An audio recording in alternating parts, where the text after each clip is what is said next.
So we're at the Great Salt Flats right now. This wagon is really nice to have. This whole part comes off with Velcro, so if it gets dirty on the inside, you can take it out.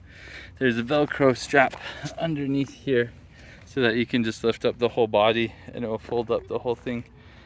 Then it's got some pockets here that are nice. It's got the cargo mesh over it as well, but I decided not to use that. We didn't have enough stuff. But this is a really cool wagon. This was sent to me so I could do this review. I'm really happy with it. We have another similar wagon.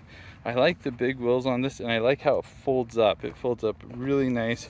It's really good for putting in the van. This is how the wagon comes out of the box. It does come with these elastics that I will set up. I just want to show you the wheels real quick because this is pretty cool. So to lock it in place, you just push it down and then it pushes pressure on the wheel. So it does not move at all. And then to unlock it, you just press that down and it unlocks, and then you can move the wheel just fine. The handle here just pops right out, and then it has this lever to expand if you want, and then you just close it and it stays in place. Pretty cool.